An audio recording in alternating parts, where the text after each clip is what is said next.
Okay, good now? Well, to the people who needed that. Internet people, yeah. Okay, so this is our normal image where we expect there to be a dip, and this is the difference image with that area circled. There's no detectable residual, and so this is a false positive. And so that actually turned out to be the case most of the time, that we're just seeing false positives. And so if we look at this, so this is the expected detection rate from the initial work that was done. So it's taking into account the 1% that you expect just looking for planets normally. And then we expect to see about 70% of transits, about 2 to 30 hours, just because of our observing window, we're going to miss some. And so so the first field had about 400, so you can assume there's on the order of 1,000 white dwarfs across all 3 fields. And so we should find about 7 planets. 3 guesses how many we did find. None. And so that was very, very disappointing. Null detections, or null results, are not exactly sexy science. But of course, we can't end this here. We have this fantastic data set and so you can't just throw it all out because you didn't find what you were looking for. So the first part of the talk was what we didn't find. Let's spend a few minutes talking about what we did find. A lot of variables. And so in the 3 fields, we found 138 variables. Of these, about 101 are new. The others are primarily detected in the Catalina survey. And so there's a nice key up here, but for those who can't read it, so all of these triangles are some form of binary or what look like binaries. So the caveat here is all of these classifications were done simply based on color, shape of the light curve, and period. So some of these may very well be wrong, and these are just very broad categorizations to get some idea and break it up. So a lot of binaries, a lot of delta Scooties, and similar type pulsators. And so I'm sure someone cares about those main sequence stars, but this is a white dwarf conference. So let's actually look, where are the white dwarfs in this? And did we find any? And so this is one. So this is a white dwarf M-dwarf system. And actually, after Stephen's talk this morning, I realized there's one I forgot to add that's right there, that little triangle. And it's a shame because that one has a much prettier light curve. So if you want to see that, come talk to me afterwards. I have it. And so, but for this one, we can't get an orbital period for this one because this is the only transit we detected the entire 8 half nights. And so this is the one night that we detected it on. It has a very nice, obvious white dwarf, M-dwarf binary shape. And so we found 2 of those type systems. And then we found 6 new ZZ SETI. One of them does appear to be massive along G around 9. I will say appears because this is solely based on photometry. And unfortunately, I can't include Gaia distances in any of those calculations because 4 of these are not even detected in Gaia, and 2 of them have parallax errors on the order of the measurement. So the brightest of these is 20.4 in G. So a lot of fun. And so there are our white dwarfs. If anyone would like to look at them, again, let me know. And so to wrap up, we didn't find any planets or any evidence of a planet orbiting a white dwarf, but we did find a lot of variable objects, and most of them are new, which is wonderful. And then so future work, I just finished this work about 2 weeks ago, so there's still a lot of little details to hammer out. And so we're going to calculate expected occurrence rates now that we have a good sample of white dwarfs at high cadence observations. We would also like to obtain some spectra for our more interesting variables, which is going to be difficult, and it will have to wait until spring. And of more importance to at least me personally, I need to write this up into my dissertation, defend it, and graduate in the spring. So thank you all.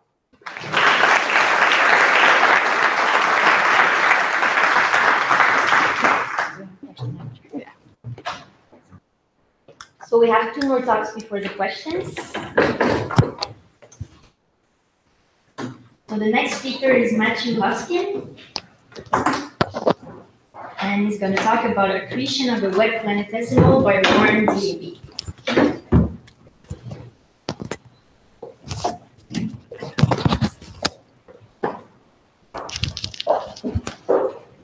Okay.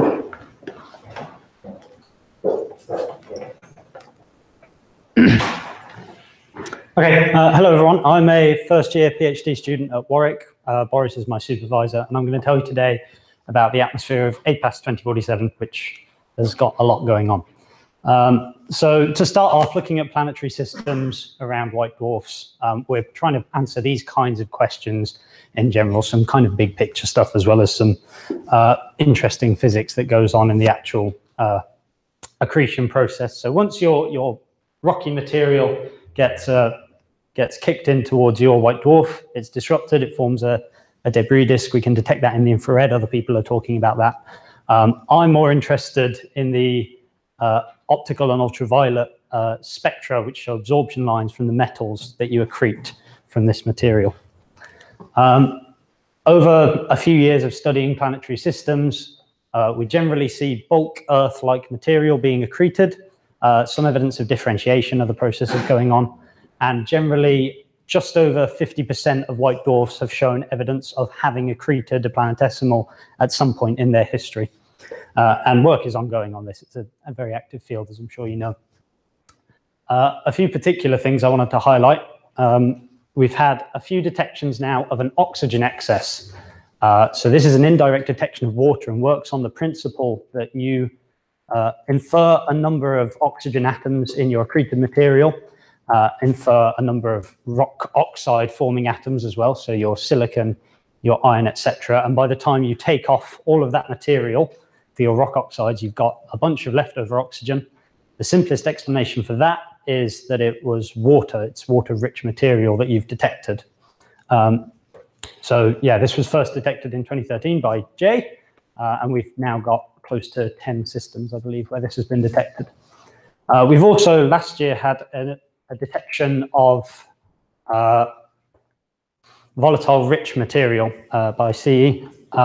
So the particular smoking gun here is the nitrogen abundance that was detected, puts it right in line with Kuiper Belt origin material. And this is a direct detection of material that will be water rich from where it's originated. The accretion diffusion scenario has already been introduced in a fairly general way. I just want to outline again that we can break it down into three main phases, and your metal abundances depend on the phase that you're in or the assumptions you make about the phase that you're in. And also that if you detect hydrogen, if you accrete hydrogen from water, that hydrogen will not sink out of your atmosphere, it will stay, and in a helium atmosphere eventually start trying to convert your atmosphere into a DA. The timescales of pure atmospheres, for hydrogen is order of days, it's very quick to diffuse metals out of your atmosphere. For pure helium, can be up to about 1 million years, so very long timescales, and we see averaged information when we look at helium atmosphere white dwarfs. However, we have a lot of intermediate cases, so a lot of atmospheres showing both hydrogen and helium. These are just 3 SDSS spectra of the kinds of similar-ish temperature white dwarfs, all showing different levels of hydrogen. So down at the bottom, a pretty pure dB, and then some small hydrogen lines, which are the red dotted marked wavelengths. There's actually metals in this spectrum as well. And then at the top, a spectrum of a star that's got a lot of hydrogen in it, but it's still helium dominated as an atmosphere. And we need to figure out where this hydrogen is coming from. We see quite the zoo of different hydrogen abundances. We want to explain it. There's 3 fairly basic assumptions we could make. You can have primordial hydrogen. We form most white dwarfs as hydrogen atmospheres. So that clearly goes on, but maybe doesn't explain exactly what we're seeing. You could accrete your hydrogen in some kind of constant way. Initially, this was thought about for the ISM, and people have moved away from that now, looking at the Oort cloud maybe as a source of small accretion events. And then the third option is highly episodic accretion histories, which I'll talk about more. This has been a problem in literature for since 9 years before I was born. So we should do something about it.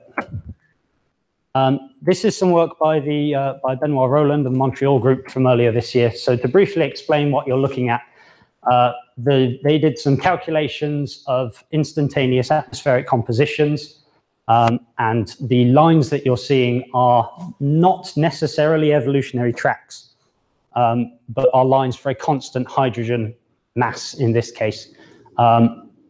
For this line to be an evolutionary track, it needs to smoothly continue from left to right across the screen. So this zone at the top, where the lines turn over, is your forbidden region. You can't continuously evolve at that composition through that zone.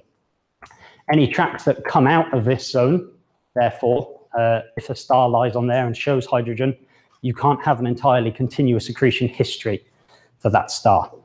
So they looked at constant mass of hydrogen and the constant accretion rate of hydrogen, and found that both cases don't explain the hydrogen abundances we see in a large number of these BBAs, especially. Some of the higher temperature ones do, and if different assumptions you make about the mixing length allow you to get away with some, but not everything. So there's a problem with these two sources of hydrogen. Some other work this year by Mustil and his collaborators found that the first accretion events around a white dwarf seem to be delayed by about 40 megayears. This coincides really nicely with when we start to detect accretion rates on our white dwarfs, and so is a point in favor of this delayed or time-dependent accretion history. I also want to quickly highlight some work done by Nicola and his collaborators that found a 5 sigma correlation between mixed composition atmospheres showing hydrogen and metals at the same time. So there's definitely some relationship between metals and hydrogen. Nicola also pointed out in his paper a small list of objects that had an extremely large amount of hydrogen and a large amount of metal pollution, but were still helium-dominated atmospheres. These are the 6 that I am aware of. So this is a bit of a lonely region of the plot down here, but in case you couldn't see where this is going, APAS 2047 is a new member of this group. So it was first published by Roberto Raddi last year. He did an atmospheric fit from an INT optical spectrum. We since got COS observations as well, and so I've been fitting the atmosphere using these simultaneously. So folding in some models from Detlev Kuster, the spectroscopy, the photometry, and of course a Gaia distance. We've got this atmospheric fit, which is great. That is a new member of our family, the second warmest in the family, and it just about, at the moment, subject to confirmation, has the highest hydrogen abundance. Because of the mixed nature of these atmospheres, the models predict diffusion timescales that are actually in between these two regimes, so order of hundreds of years, varying by a factor of a few for different metals. So there we go. We've got a new member of our happy family, and I couldn't resist. So we've got 7 dwarfs that are particularly interesting. To look at the Benoit Roland work again, APAS sits right up here, so directly in this forbidden zone. So suggesting some discontinuous processes going on at the moment. And so because of that, we are favoring certainly a delayed episodic accretion history for APAS 2047 based on all the work I've shown you. I've also been fitting the metals that are in APAS 2047. This is hard. There's quite a lot, but at the moment we've got a fairly good grasp on abundances. We've just obtained a new X-shooter spectrum, which will improve this, maybe change the atmosphere slightly. But to quickly explain what you're seeing here, the abundance of any particular metal I've divided through by the silicon abundance in the atmosphere, and then normalized that ratio by the same ratio in bulk Earth composition. So if you accreted bulk Earth, you'd be on this gray flat line across all elements. The first thing that stands out, certainly to me, is that we seem to have volatile rich material. We've got enhanced carbon, phosphorus, and sulfur abundances, so that's exciting. As I said earlier, nitrogen is the particular thing we're looking for in volatile rich material. We don't currently have much sensitivity at all to nitrogen. We can only impose a pretty useless upper limit for now, but we've been given 5 more orbits to observe with COS again, and that should bring our sensitivity limit roughly in line with this chondrite abundance level. So we should hopefully be able to determine whether this is another KBO accretion event or something else is going on. And I mentioned earlier oxygen excesses as well. It's volatile rich, so we probably think it would be water rich. And fitting an oxygen excess, we find 40% of the oxygen is unexplained by rock oxide forming metals in early phase accretion model. This gives you a composition that's 10% by mass water of your parent body. But of course, this is dependent on the assumptions we're making about the phase of accretion that we're in. This gets wiped out if you go to a steady state accretion phase, which is actually the same kind of thing that happened for WD1536, which I believe Jay published a couple of years ago. So that got us thinking a little bit about something else that might be going on.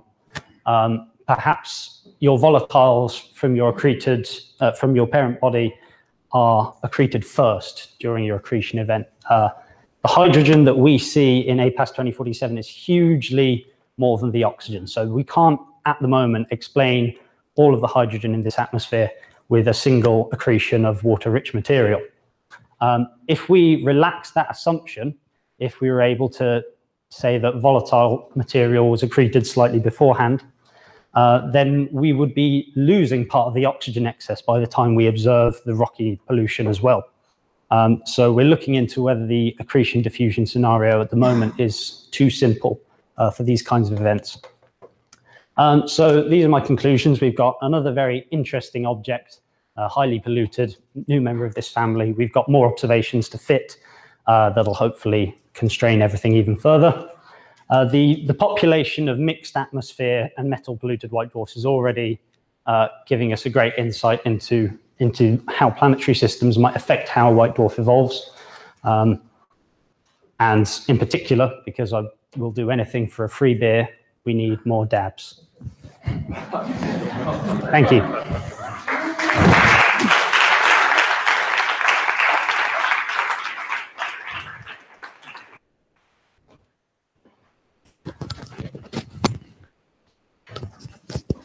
Okay, so one more talk for the question session. So the next speaker is Christopher Manser, and he's going to talk about a planetesimal on a 2-hour period around the white dwarf. Hello, everyone. Yeah, my name is Chris, and I'm going to be talking about a planetesimal orbiting a white dwarf in a 2-hour period. And so I'd like to thank my collaborators. Many of you are here. I think one person might be missing, this guy. But yeah, thank you for helping me in this work. I'm going to just go over my talk layout quickly. So I'm going to give a brief introduction on planetary systems around white dwarfs. We've seen this before, but focus on gaseous debris disks. And then I'm going to move on to looking at long-term variability at gaseous debris disks and focus on one system in particular, SDSS J1228 plus 1040. And then I'm going to finally go on to the short-term variability we've detected in this gaseous debris disk around 1228. And so we have this kind of canonical model of our debris disk. We have the dust that's sitting between this Roche limit and the Roche limit and the dust sublimation radius. And we see this as a broad infrared excess. But in about 2 to 10% of these dust disks, we also see gaseous emission that is co-orbiting with the dust. And this gaseous emission is seen in the calcium triplet profile mainly as a double peak feature. And as this dust and gas orbits the white dwarf, this will eventually accrete onto the white dwarf, and we see photospheric absorption in the atmosphere. And so these are the 3 main detection methods we have for planetary systems. And as mentioned earlier, there are also transits. And so here's a kind of a small bit of a light curve for WD1145. So this is the only transiting system known, and it would be nice to have more. But for my talk, I'm going to be mostly focusing on these gaseous debris disks. And so I bring up a SDSS spectrum of 1228, and I highlight the calcium triplet profile. And you can see that there's 3 components, and they're all double peaked. And so for an accretion disk, the reason you have double peak profiles is most of the material is moving either moving towards you or away from you. And so you have a red shifted component and a blue shifted component. But in these profiles, you can see the red shifted component is a bit dominant in this spectrum. And so that suggests there's some asymmetry in the disk. Either in this case, there's more emission being red shifted, or there's just more material being red shifted than blue shifted. And so Boris had been following this up since 2006, and I've been following it up over the last few years. And we have 21 spectra here of the calcium triplet profile from 2003 to 2018. And you can see there is a very complex morphological evolution in this calcium triplet. And we've been able to model this quite well with a fixed intensity pattern in the disk. And so the disk slowly precesses round. And rather than the gaseous disk varying, we're just seeing different angles of it. So you've got a fixed intensity pattern in the disk, and we're just seeing different components of the disk. And so we modeled this really well with Doppler tomography, which is quite similar to a CT scan. And so in a CT scan, you have a detector that moves around you and takes 1D spatial images of your body, and then those get put together to make a 2D spatial image. But with our spectra, we only have 1D velocity information in our spectra. And so when we make our image, it's going to be a 2D velocity image, which I show here. And so this is our Doppler tomogram or velocity image of our white dwarf debris disk, the gas. And you can see it's clearly asymmetric. And so this processes with a period of about 9,000 days. So it's slowly orbiting around. And this is orders of magnitude longer than the orbital timescale on the disk, which is on the order of hours. And so we can actually go from our Doppler map back to our profiles to see if this is actually replicating what we see. And so on the right, I show the profiles in black that we observe, and the red profiles overlaying those is the fits to our profiles from the Doppler map. And so we can see that this Doppler map is representing our data very well. And we conclude that the long-term variability is generated by this long-term precession of a fixed intensity pattern in the disk. And so we don't only see this in 1228. We see this in at least 3 other systems where we have long-term monitoring. And so the two on the right, 0845 and 1043, show this long-term variability, but we don't have the quality of data to produce any Doppler maps. But Eric earlier this week showed a post on HE1349, and he's collected some intensive observations of the calcium triplet profile and has shown this actually seems to precess on a period of about 1.4 years. And we've generated a Doppler map for this system as well, which I show here. So this is a Doppler map for that system. And if we compare it with the Doppler map from 1228, well, I mean, while it's a bit hard to understand what's going on in these plots, there is this kind of narrow, intense region on the left hand of both plots, which extends to a kind of broad, diffuse region. And so, while, yeah, I don't want to go too much into the detail, but what you can see here is that in the disk, in an image of the disk, both systems seem to show this fixed intensity pattern that's precessing. And so what I want you to take away from this is that there seems to be a common mechanism that is generating this morphological variability in these gas disks that we see.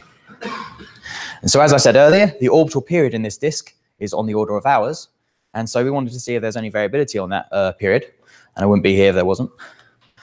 So we went to the GTC in La Palma and collected some fast spectroscopy of J1228. And so in 2017 and 2018, we collected 5 nights of spectroscopy. We got 519 spectra with a cadence about 2 to 3 minutes. And I show a representative spectrum here. And I'm just going to be talking about the 2017 data right now. But we got 2 consecutive nights in 2017. And you can see the trailed spectrograms of this data. So these are the 3 calcium triplet profiles. And you have the observation number going up. So each row is just another spectrum of the calcium triplet. And if I average these profiles, they seem to be fairly constant. If I average them for each night and subtract the average, I get an average subtracted trailed spectrogram, which I show here. It's a bit hard to see on this, but I want to draw your attention to these kind of very subtle white broad features that go from the red shifted side to the blue shifted side of the calcium triplet. It's a bit hard to see here, but they're on a period of about 2 hours, 123.4 minutes. And so we phase folded our data to produce a phase folded trailed spectrogram, which I show here. So this is a function of phase rather than observation number. And it looks fairly constant. But if we subtract, again, the average calcium triplet profile over both nights, we get an average subtracted trailed spectrogram. And so in the 3 calcium triplet profiles, not in the continuum, we see an emission profile that is traveling from the red shifted side to the blue shifted side of the calcium triplet as a function of phase on a 2-hour period. And so there's 2 things I want to kind of highlight in this. One is that it's extended in phase. It's very hard to see. There's a dashed sine curve here for a test particle orbiting the white dwarf on a 2-hour period. But this is clearly extended in phase. And so this is suggesting that we have an arc of emission that is orbiting in the disk on a 2-hour period rather than just a fixed emission point. The second thing is that we only see it when it's going red shifted to blue shifted in the disk. And so this suggests that we only see the emission when it's orbiting behind the star. When it's going from blue shifted to red shifted, we propose that the emission profile is being obscured either by the disk itself, the gas disk itself, or the emitting region. And it's because it's optically thick, it's obscuring the passage from the blue shifted to the red shifted side. And so if we have a period of 123.4 minutes, this gives us an orbital radius of about 0.73 solar radii. And so we have an emission profile in the disk that's orbiting on a 2-hour period.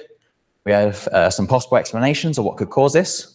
I'm not going to go through them all. I'm just going to say we could rule out the bottom 3. And we think we have a planetesimal with a significant internal strength orbiting within the debris disk on a 2-hour period. And it requires a significant internal strength because it's within the canonical Roche radius of a body that would be otherwise disrupted. And so we think the emission profile is being generated, this additional low-level emission is being generated by either sublimation, so the body is sublimating gas as it orbits around the disk, or the body is interacting with the debris disk and it's causing collisions in the debris disk that generates gas, and that's where the gas comes from that we see. And so I'm going to kind of leave the interpretation of the data here and kind of come into a broad analysis, kind of trying to link the variability we see in this system. Because I think the short-term variability is linked with the long-term variability that we see. So I'm going to go back to the Doppler map. And so this Doppler map shows the disk in velocity space. And it's clearly asymmetric. If it was just a circular disk, some circular gas, it should just be a circular in Doppler space. And so we're going from lower velocities here to higher velocities, lower velocities, which is essentially an eccentric orbit. And if I take the minimum velocity and maximum velocity and work out the eccentricity of this orbit, I get about 0.4 to 0.6 eccentricity of this map. And this map has a precession period of 25 years. And so let's say the body's in the disk, orbiting on an eccentric orbit, and is undergoing general relativistic precession, and is then causing this feature to precess. And so if I plot the precession period in color as a function of semi-major axis and eccentricity, a semi-major axis of 0.73 solar radii, and a precession period along this curved dashed line of 25 years, I get an eccentricity of about 0.53. And so these seem broadly consistent that we could have a planetesimal in the disk generating the short-term variability that I've just found and this long-term variability that we've been following up for a number of years. And so I have 2 hypotheses that I want to share. One is that do all the variable gas disks that we see host a planetesimal orbiting within the debris disk? Because all the gas disks we've seen so far, the ones I've shown earlier, show this morphological variability. And also, I would like to hypothesize as well that does this planetesimal that we found generate all the gaseous emission? Because we've only have 8 so far that we know of, and they all seem to show morphological variability or intensity variability. And so it seems a bit weird that the ones that we can see are variable. And so, yeah, I hypothesize that the planetesimal is generating this gaseous emission. If that's true, then these gas disks are a tracer for planetesimals and maybe a new detection method that we could use to find more planetesimals around white dwarfs. And so I bring kind of up this slide with the transiting method from 1145. As you've heard earlier, this requires the highly aligned inclinations. But for 1228, we have an estimate of the inclination of this disk, and it's about 70 degrees. And this method doesn't require the highly aligned inclinations that you need for the transiting method. And so for my conclusions, these gaseous debris disks are rare and seem to show a long-term morphological variability. And we found short-term and long-term variability in the gaseous debris disk around J1228. And I hypothesized that this is being generated by both of these variable timescales are generated by a planetesimal, and the planetesimal is generating the gas.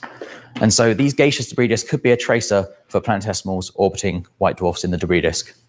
And thanks for listening, and I leave up the profiles for this is the 2017 data I showed. We also have the 2018 data, which a year later still shows this variability. So thank you.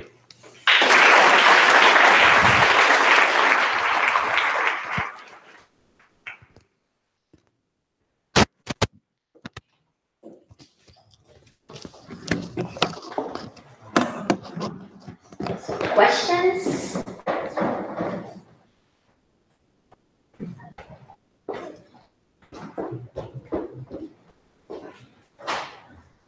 So I have a question for Chris. So I know that I noticed that this didn't necessarily give you a good estimate of the radius of the object that could be embedded in the disk. And its time scale depends on that, but have you thought about what the timescale for circularization for an object at that distance from Poynting-Robertson drag would be, and whether you'd be able to maintain the eccentricity of an object in that compact of an orbit for an extended period of time? So I've not looked into Poynting-Robertson drag on the object, but we've looked into tidal forces on the object for an eccentric orbit, and on the kind of mass estimates we have for the body and the size estimates we have given for kind of the density of the body and whether it will tidally disrupt from its size. It seems, at least from tidal forces, it should be able to stay on the eccentric orbit for millions of years and upwards. Just to add to that, I think Dimitri Veres has done some simulations that might be able to answer your question as well. I can't remember the numbers off the top of my head or whether they cover an object of the right size, but I think it's one of his kind of 15 papers.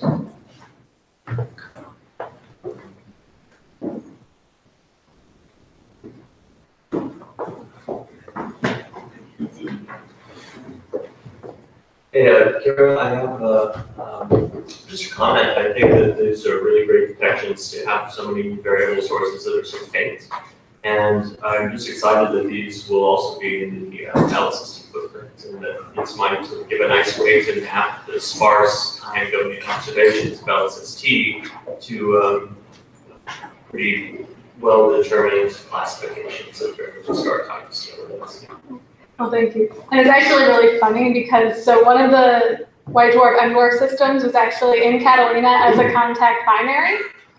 And so, because it has reflection effects. And so with the longer cadence data, you can't see the eclipse at all. But in mine, it's very, very clear. Yeah, this would be really helpful.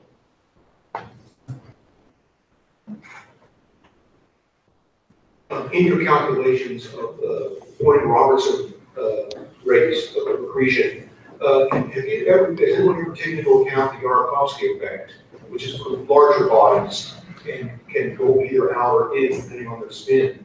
Is this taken into account in the accretion rates? I think Dimitri Veres has done some work on that. Sorry?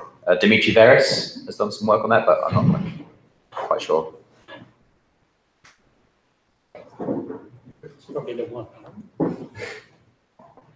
Question for Matthew. This star has an enormous amount of hydrogen in it. I think it was 10% of the atmosphere is hydrogen. How much do you have to add, or rather, how much has to have been added to get it back out of the forbidden zone on that plot? And does that in any way square with accretion from planetesimals? So I'm not quite clear what you mean in terms of adding more to move it further up on that plot. Well, so it's in the forbidden zone right now. Yeah, right now. And so how much hydrogen would it have had to accrete to get into that forbidden zone for an allowed track? Oh, so from a pure helium track, from a pure helium atmosphere starting point, pretty much all of it. I think that Pierre might be able to actually say where the limits of the forbidden zone in those Sorry, you can't see when I was not paying attention to the question. I think it's only very low accretion rates or very low initial hydrogen masses that allow it to have to not be in the forbidden zone in the first place and then accrete up to it, which is why we think this kind of stepwise accretion history might make more sense. If I'm reading the plots right as well, it should now evolve towards a DA composition, even if you didn't create anything else. There's one last question. Oh, two questions. Chris, so for 1228, you said the 2-hour variation was due to the planetesimal being on about that orbital period, and then the precession for 25 years over also was. So then for the 1.4-hour precession, was the required planetesimal orbital period like really short? So I did take a quick look at like kind of semi-major axis versus eccentricity, and it would have to be on a closer orbit to the white dwarf. Yeah. How much closer? I can't remember. I think it's like getting down to like 3 maybe 0.2.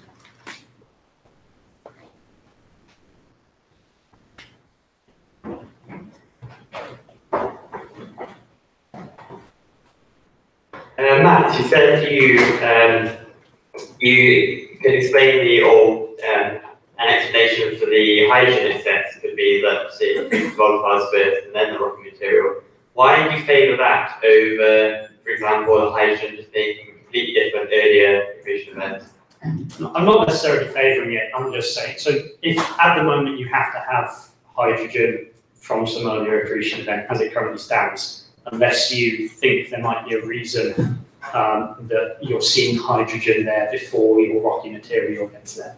And because there's a few things Jay's particularly interested in, the fact that the oxygen excesses we've seen are on DB stars, or helium-dominated stars at least. So we're looking into the timescales over which accretion occurs and whether it might explain both problems that aren't quite problems simultaneously. But I'm not advocating it yet.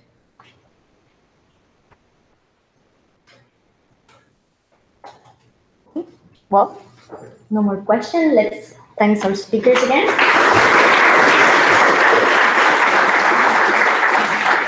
And the next speaker is Bartender. And he's going to talk about merger, metals, and massive dwarfs.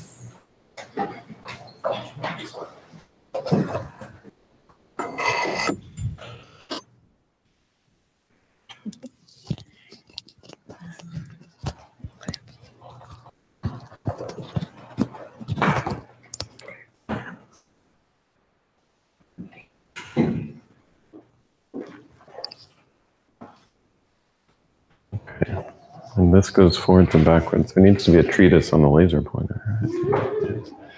Okay, so this is Geoffrey Chaucer, and he's pointing at his astrolabe. This was probably actually not his astrolabe, but you know, they were alive at the same time. I mean, the astrolabe's still around, but and I put this here because he wrote, best I can tell, the first astrometric text in the English language. And since we've been talking so much about Gaia, I thought it was worth giving a little shout out to Chaucer. Now, of course, he wrote this for his 10-year-old son. That's why it's in English, because he says, you know, your Latin's not good enough to understand a technical treatise at this point. You know, he also wrote the Canterbury Tales. So if we're not all humbled by this, we should be. And of course, he says here, I am but, and translating a little bit, ignorant compiler of the labor of old astronomers, and have translated it in mine English only for thine instruction.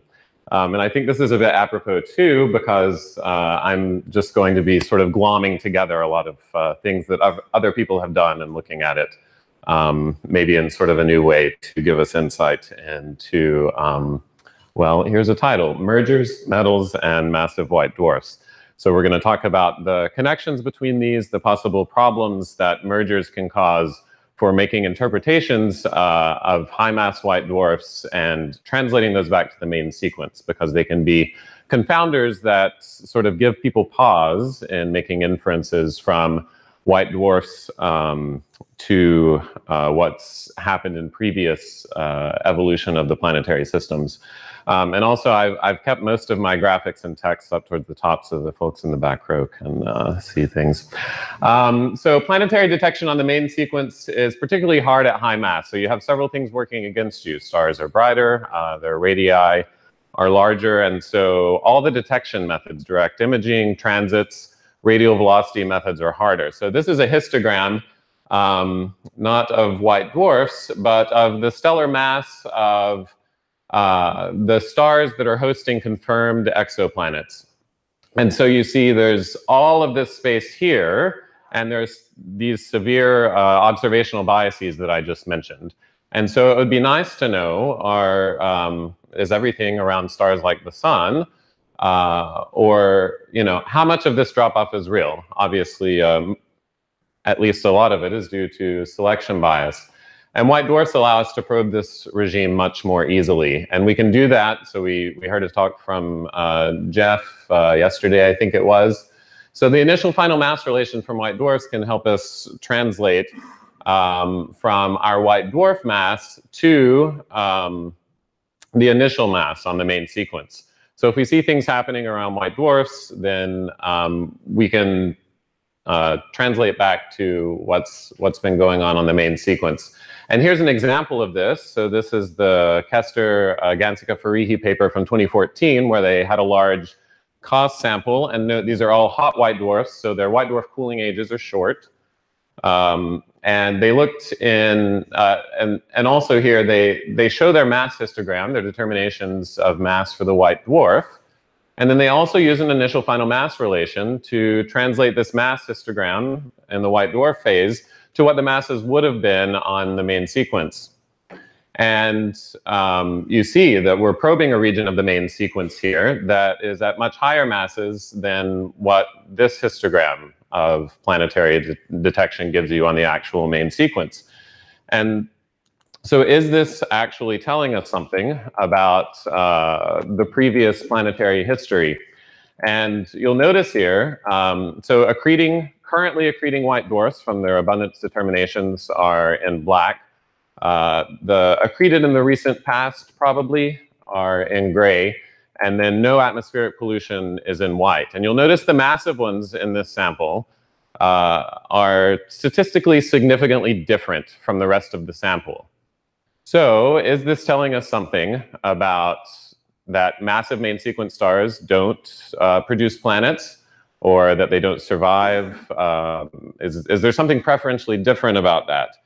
And in the paper, they actually keep from drawing that conclusion because maybe these are mergers.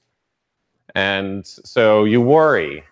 And the initial final mass relation will lead you astray if they're mergers, because you have a massive thing and you use a single star initial final mass relation and you go back to a massive main sequence star, but that's not what happened, right? You got your mass by combining with another star.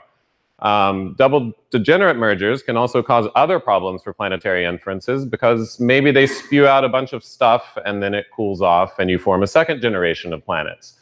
So as far as trying to figure out what's going on the main sequence, mergers are a sort of contaminant. But I'm here to try to convince you not to worry too much. And Curtis was talking about Calvinists the other day. So a few words from Calvin, who says, I think people worry too much about little things. All they do is make themselves unhappy that way. Why get an ulcer over things that really don't matter? And Hobbes says, like whether the white dwarfs you're studying might be merger products, thereby confounding your inferences about planets? Exactly, case in point. So here's a way to maybe make you worry less about little things like mergers. So merger remnants are problematic in this way, not just because they're massive, but because they lie about their ages. So you get heated up in a merger, if it's a double degenerate merger. Fortunately, we have a couple of different ways of determining ages. And did my mic just go off? Okay, well, I can speak loudly, or we can, I don't know. I'll let someone else figure that out. So we have, did I turn it off? Oh, that would be terrible. Second mic, okay, with a higher gain. So the cooling ages can be determined by just looking at the mass and temperature of the white dwarf and comparing to a model, and you get a white dwarf age from that. And so here's the solid set of isochrones on here from Fontaine, Broussard, and Bergeron 01 are that age, the white dwarf cooling age. And then you can use an initial final mass relation to say what the main sequence star was. And if you care about the total age that the star has been in the galaxy, you can also get that too by adding on the main sequence age for a star of that mass that you got from the initial final mass relation. Okay, but there's another way of dating, at least a population of stars, and that's by looking at the kinematics of the stars. So stars form in the galactic disk, and they sort of mosey around the galaxy with that gas that they formed in. And over time, they get perturbed and perturbed and perturbed, and so that affects their velocity as a population. So over time, their kinematics are inflated, their velocities are inflated. They both have a higher mean velocity over time and a higher velocity dispersion. And you can see that in this sample here of DAs. So this is a spectroscopic Sloan sample. And I've just made two mass cuts. I think Patrick showed something similar to this the other day. And this is what you expect from single star evolution. Okay, also these are selected to have short white dwarf cooling ages, so those don't matter. So this is probing how long it's been in the galaxy, and most of that time was on the main sequence. Okay, so massive white dwarfs, which were formed from massive stars, weren't on the main sequence very long because those stars have short lifetimes. But then these white dwarfs, which have been white dwarfs about the same time as the more massive sample, spent a long time in the galaxy getting jostled around and kinematically heated by gravitational interactions. And so this manifests in a difference in their velocities. Okay, so I'm showing just a cumulative velocity distribution here. Here's 2 slides on a little test case of a different population of white dwarfs. These are carbon-dominated atmospheres, hot DQs that I plotted on here. And I showed a plot similar to this a few years ago, and whoops. And what I concluded then was these hot DQs, which have several signs that might make you think that they're double degenerate mergers, have kinematics of an old population. They're hot, so if they're massive, then they haven't been in the galaxy long. That's what you would expect from single star evolution. Okay, so this sort of velocity distribution isn't weird if they're not massive, though it's still a little inflated relative to the less massive white dwarfs. So what do we know now from Gaia about the hot DQs? Well, the hot DQs are all in fact massive. And so this gives us compelling evidence that they're formed from double degenerate mergers. This is also corroborated by the fact they have carbon and maybe carbon-oxygen dominated atmospheres. They have magnetic fields in abundance, much more than the field, so that 70% or more of them are magnetic. They have high rotation rates, at least that's our interpretation of the variability. Also, note here that the scale for this histogram is a factor of 10 bigger. We don't have many in the sample.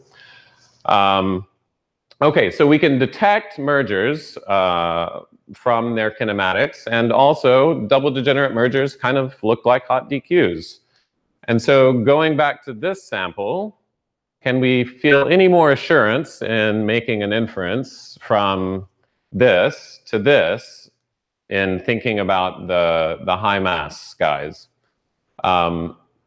And I've looked at them in Gaia. So the masses in the 2014 paper, a few of them are wrong.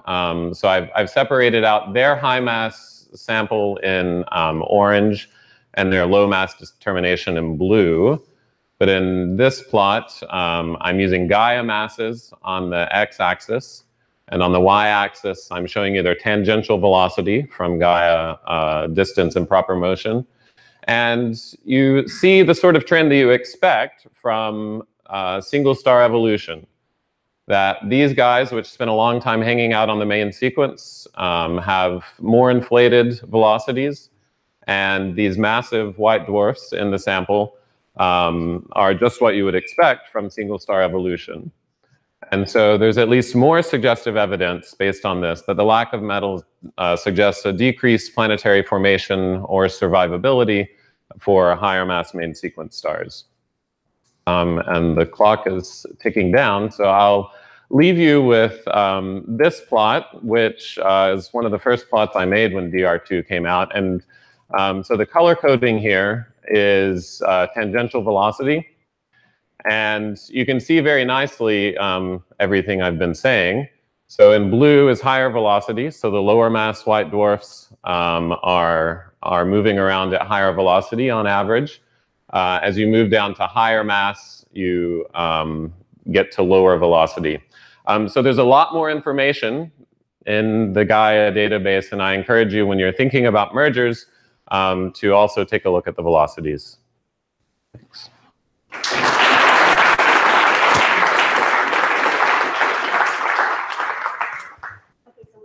One last talk before the questions. So the next speaker is Andrew Swan, and he's going to talk about overloaded white dwarf, new result from the DLT and the outlook from the Gaia. In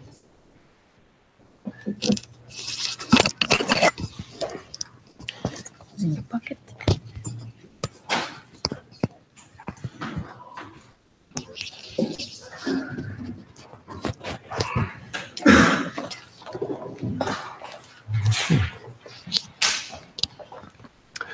Hi everyone, I'm Andrew, I'm from UCL. For those I haven't introduced myself to, I work with Jay, who isn't here, as has become the afternoon's tradition to point out. So I suppose anybody thinking of applying for his postdoc, if you want to come and talk to me, I can tell you what he's really like. Not going to say any more than that.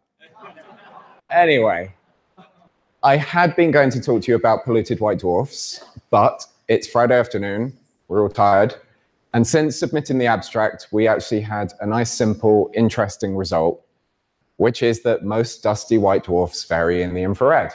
So, just to recap what you've heard several times already this afternoon, dusty white dwarfs are those which host a dust disk orbiting within the Roche limit. So we think that these are generated from tidally disrupted planetesimals coming in. The stars are all metal polluted, which is consistent with that. And so, you know, there's been a standard model for several years about this.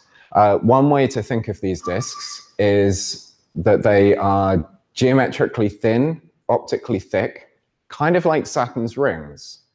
And so with that model in mind, it was perhaps a surprise when in 2014, CE and Mike Dura published a result showing that one of these had a drop in its infrared flux of over 30% on a timescale of less than a year.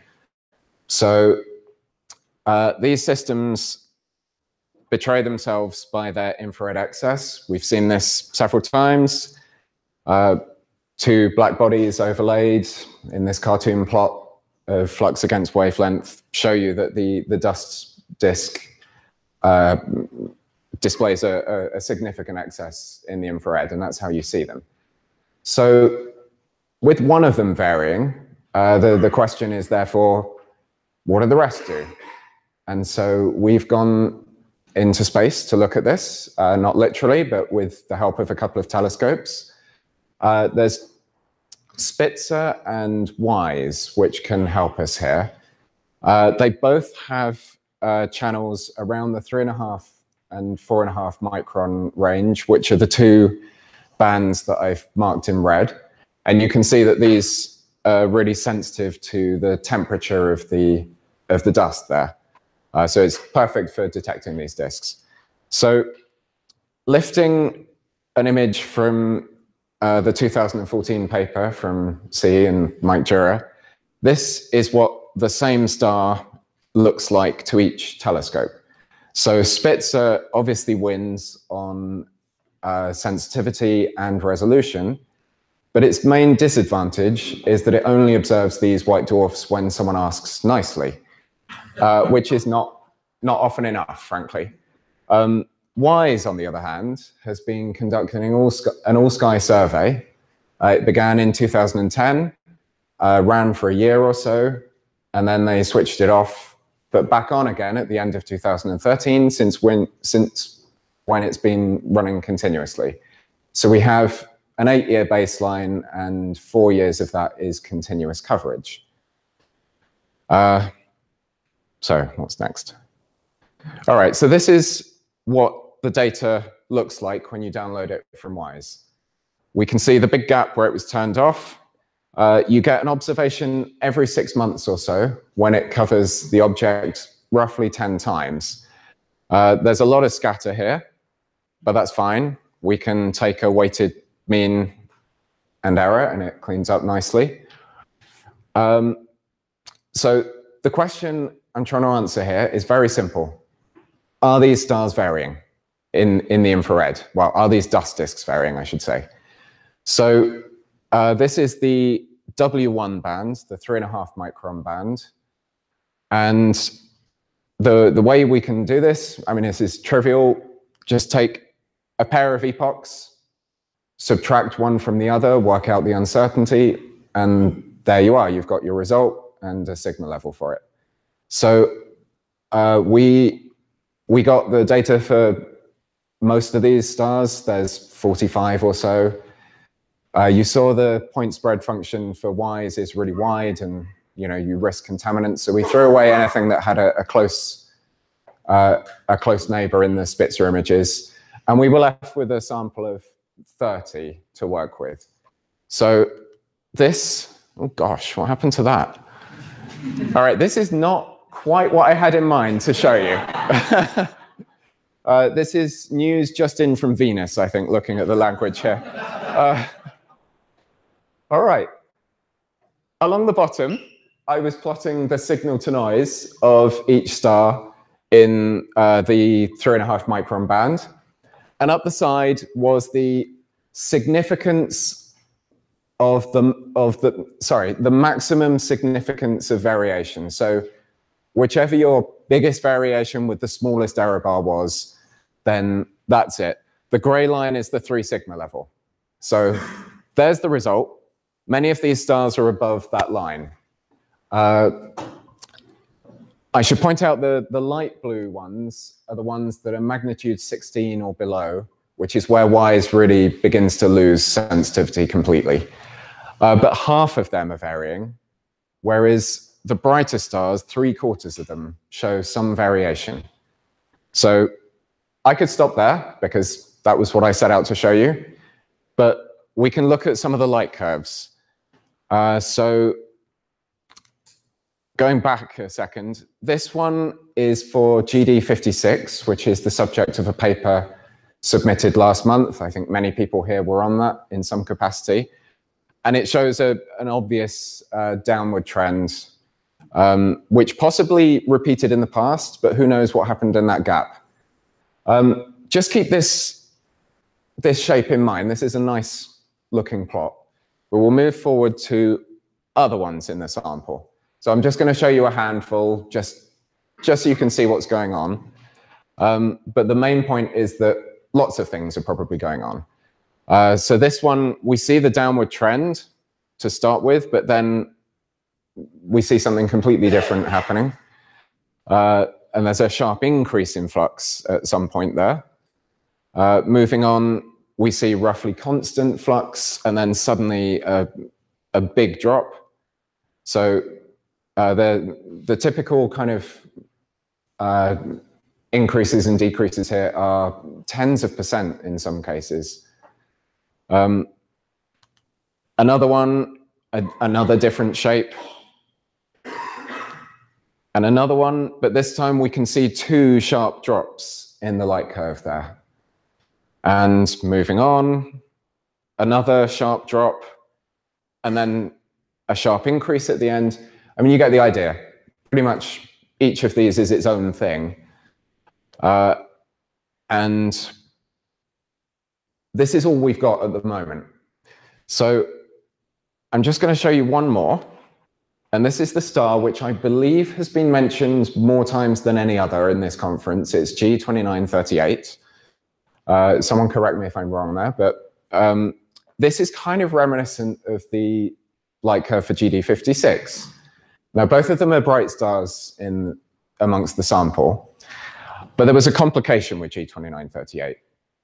As we've heard many times, it's a pulsator, and the individual measurements, which I haven't been plotting here, were actually scattered much more than you would expect for such a bright star. So we thought, what's going on there? And digging deeper in, it turns out that the individual measurements show a correlation between the 2 wave bands. So far, I've only been showing you the 3.5 micron band because the 4.5 micron band looks mostly the same. Almost all of these stars in the sample show no significant variation in color. And I'll come to that in a second. But if we take the epoch means away from the individual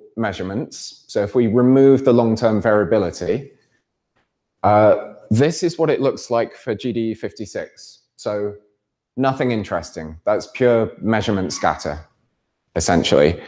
Do the same exercise for G2938, and you see it's correlated. So I think what's going on here is because it's such a bright star, WISE is actually picking up the pulsations as they're happening. It's a 9-second exposure, so it's short enough to catch it in the act of whatever it's doing at that particular instant without averaging out the pulsations.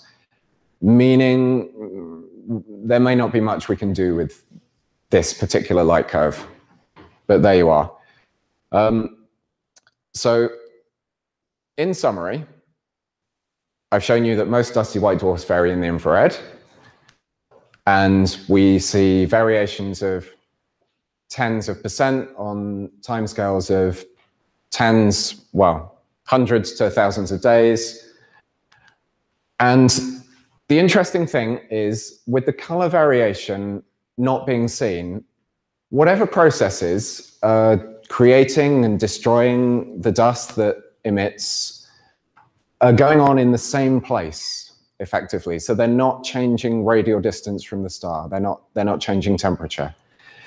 Now, why is this interesting? I mean, it's interesting in itself, but of course, these disks are some of the best stars that we have to study the remnants of old planetary systems. So this has wider interest beyond the field.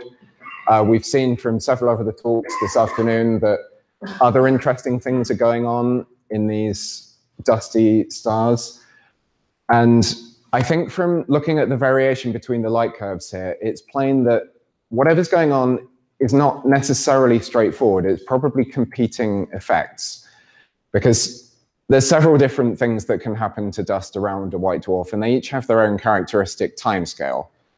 But with just a few data points from WISE and a couple more from Spitzer, there's not much we can say about that. So I think, given that we've had several talks about short-term variability at these stars, we need to start observing them more. So everyone get your Spitzer proposals in, just fill up their inbox, and let's get lots of data on short timescales so that we can see what's actually going on at these stars. Thank you.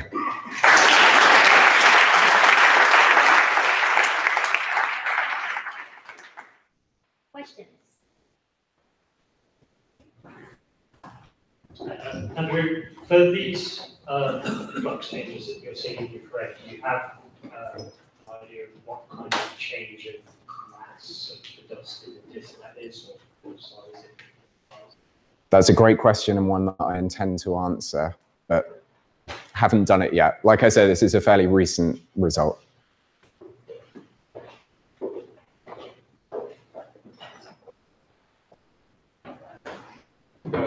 This robots really cool stuff.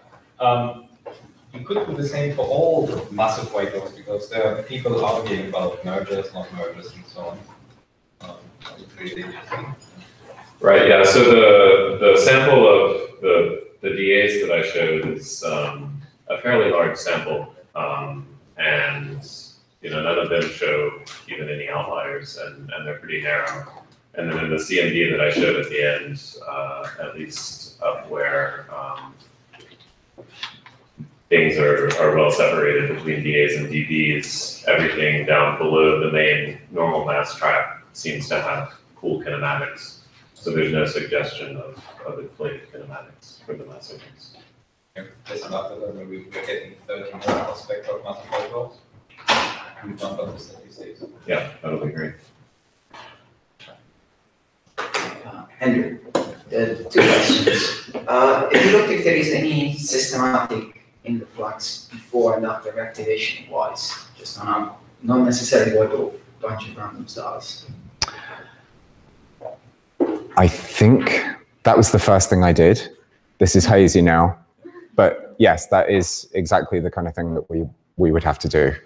And the other thing is, do you correct the proper motions of the white dwarfs? Because in the 6 arc-second beam WISE, I've seen objects drifting in the ATS, drifting in and out, and so they go. Yeah. So the opposite way. I think a couple of them were high proper motion in there, and I remember puzzling over this quite a lot. I believe that, which one it is, one of Y's and Neo-Y's kind of follows the star, as it were. It does photometry on the source where it is, rather than where it should be. This is all hazy, I'm afraid, because I did it quite a while ago. But yeah, I've made sure that we're not just seeing the star move through the field.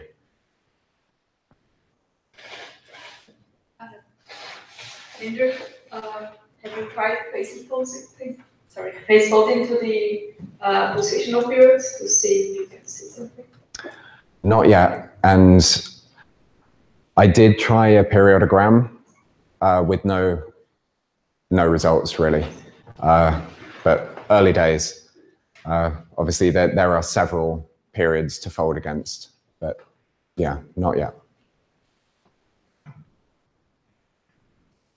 I'll just shout, I think you might try a structure function for this testing these timescales, plotting the difference in magnitude versus all of the sample time differences. It can, a structure function might help you find, well, variability timescales beyond the pulsation timescales. That's to break that up.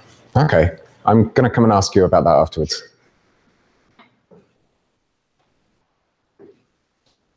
Okay, if there's no more questions, let's thank our speakers again.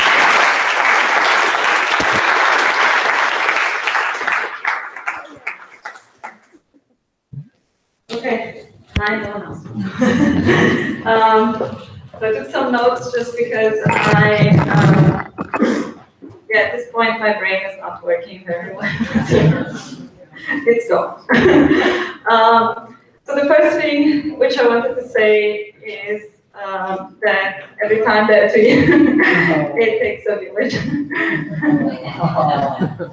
Let me start thanking people. So the first two people that I would like to thank are my children because, yes, so we got a bag with stuff inside and that was a good afternoon we had together, so yes. So you can thank them. Oh, they like donuts.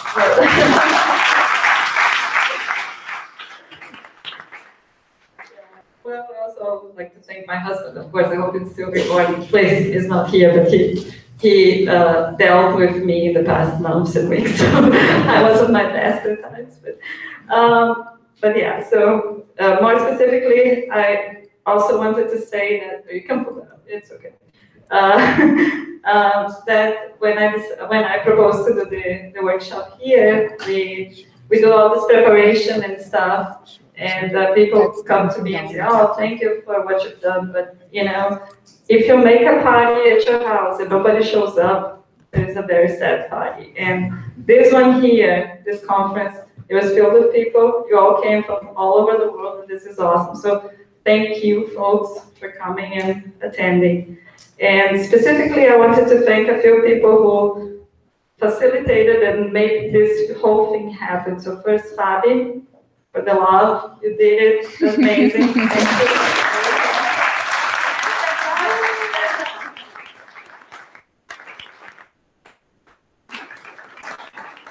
So everything that happened took charge. Really awesome.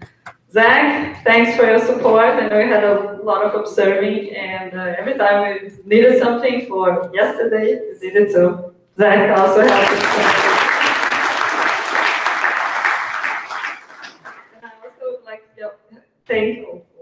Thank Garo for taking pictures. Yay, that's really good. And Joseph for actually, now we change your name, for making sure that everything was running when we were streaming and stuff. So thank you guys. The girls who ran the microphones and helped Bo, my husband, my kids again for doing that. Thank you. That makes a conference. Thank you very much, everybody. In terms of participations, we had roughly 130 participants in here, 57 from the US. That's probably a different configuration, different distribution this time around because the conference is here in the US. 23 came from the UK and 15 from Germany. And we also had Spain, Brazil, Canada, Poland, China, Holland, Chile, Turkey, New Zealand, Japan, France, Australia, Argentina, Czech Republic, and Israel. Thank you guys for coming. It looks like the World Cup, right? So very different. Except for what? Oh, yeah. Well, I'm glad that you said that. There has been some discussion online on Facebook, at least that's what I usually, that's my social media that I follow, about the representation of women in astronomy and all the fields. Some of your departments might be hiring minorities, and for whatever minorities is underrepresented in your department. So just so you bring a number home, we had 25% of women attending, and from the 97 talks, we also had 25% of talks were given by women. It is the first time that an SOC is chaired by a woman in this community. Thank you very much for allowing me to do that. It is the first time that I was actually checking the representativity of women in the SOC, and it's also 25%. So I know things are changing. We are trying to change. We're trying to, there's all these things, women.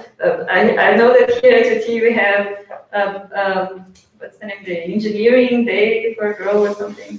What's it called? They probably have something similar to that in your universities. And yeah, so let's keep it going. I personally would like to thank, and I said that I brought my family. Yeah, my kids sat down in one session back there, and they ran the mics. And I thank you for allowing that to happen. I came to a meeting pregnant. I came to a meeting with little kids, and now they are bigger. So that's what keeps women in science. Thank you. Another thing is innovations. About a month ago, we got a suggestion, a very strong suggestion to do the live streaming. Fabi and I, we were like, well, how do we do that? And well, let's do that. And Fabi like, let's do that. I will learn it. I've got the camera. So she pretty much took charge of that, and we did it. So it's all homebrew stuff. We had so far approximately 200 views per session, which we passed. Big Live was around 25, and we got something like 5 questions coming from outside. And this is from just doing by ourselves. I think that's pretty good. I don't know about you folks, but I think that's pretty good. We also had for the first time this Slack channel, and I noticed especially the people trying to organize a ride or to do things, and we can even use that, keep on using that. I don't know if in the future we will maintain that or not. It was the first time that we had a code of conduct in this conference. I don't know if it made a difference or not. I think everybody's pretty nice. We talked about being a family and all this stuff. So it's there, it's the first one. And another thing that we had was the group questions. I personally liked it, and I got some very positive feedback, but I haven't heard anything. But if you still have any comments that you wanted to share with me, I personally think that it allowed for discussions. And by the way, this was not my idea. So I took the idea from somebody else and was like, well, that's good. What else?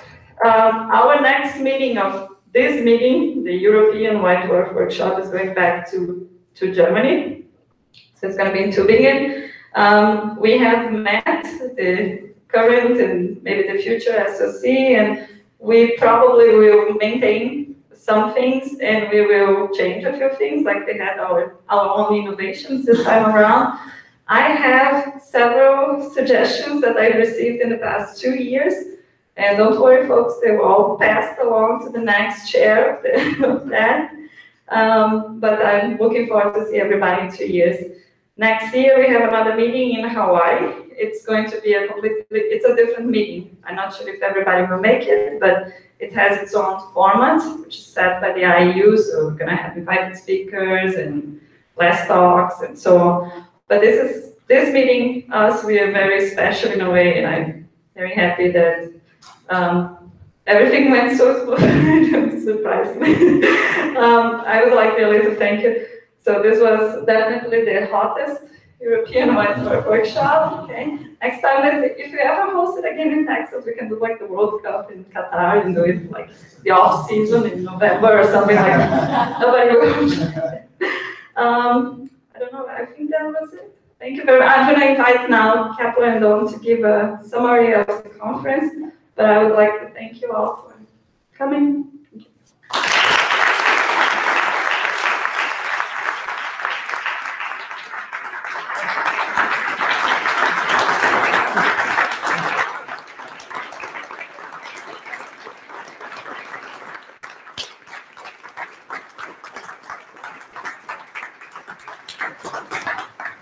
Donc, là,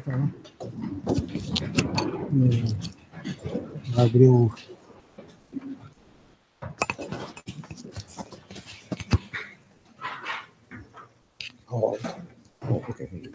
All right, folks, we'll make this as brief as we possibly can. We're done. No. All right.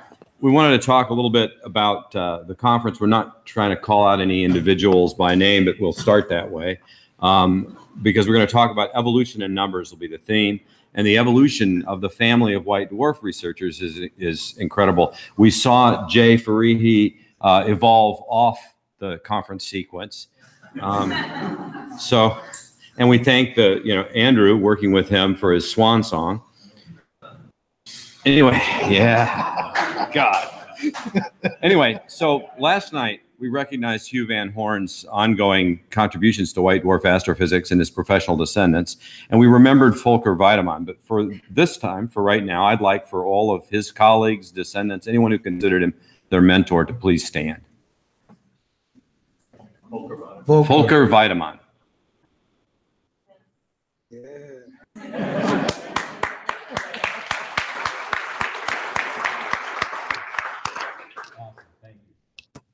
And we're going to recognize him again. But anyway, we also recall Jesse Greenstein, who was fundamental and essential to all these efforts here.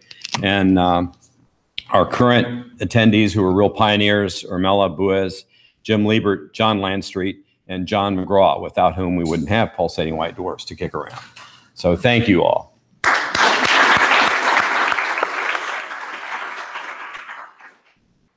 Most striking about this meeting is the presence of many young astronomers. They have new ideas, approaches, and tools, so the field is in good hands for the future.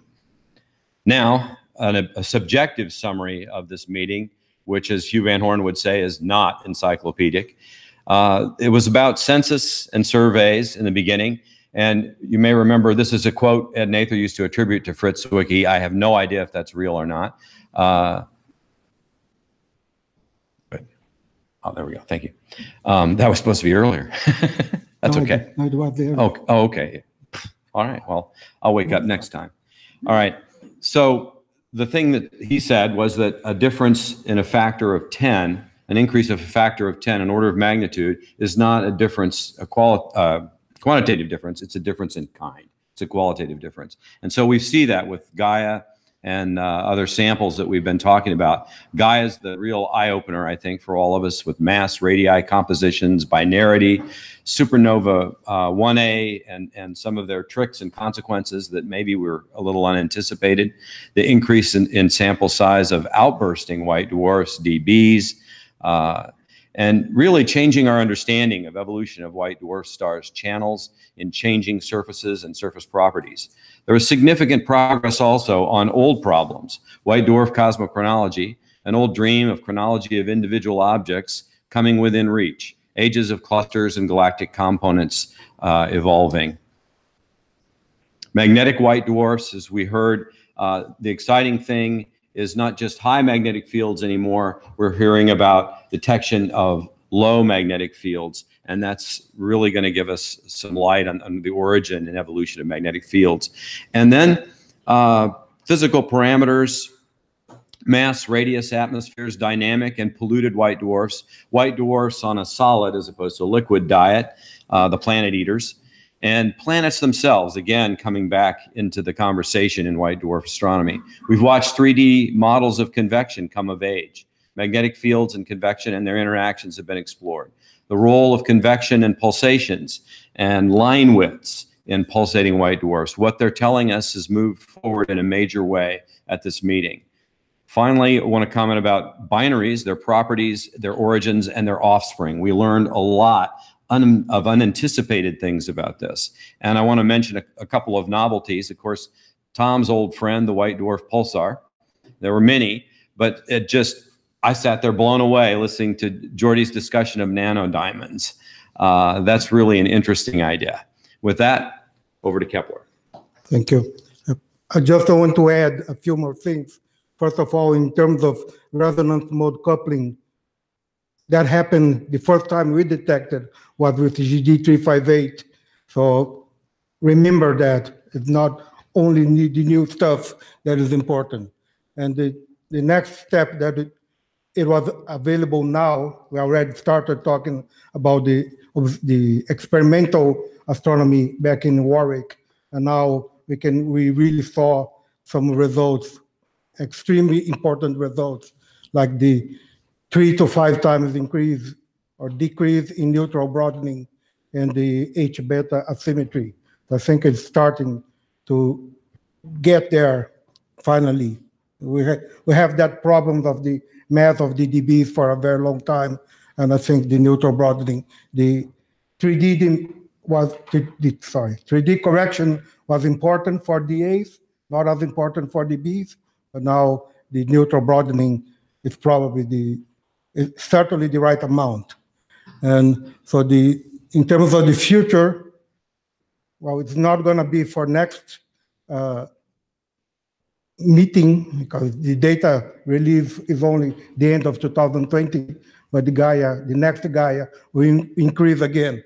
On the first line, you saw there was a 10 times increase in the number of white dwarfs with FDSS, another 10 times with Gaia. So there will be another 10 times with DR5 because of the magnitude and correction.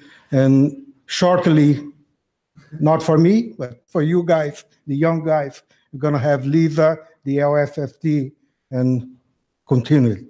So we are a big family, and I really, like Don said, and Ed Sion also mentioned, we are a true family. That's the reason we can work together, not worrying about somebody scooping the other, and that's the way progress really works. So finally, I would like, again, to thank Barbara for the huge effort. So let's give a hand.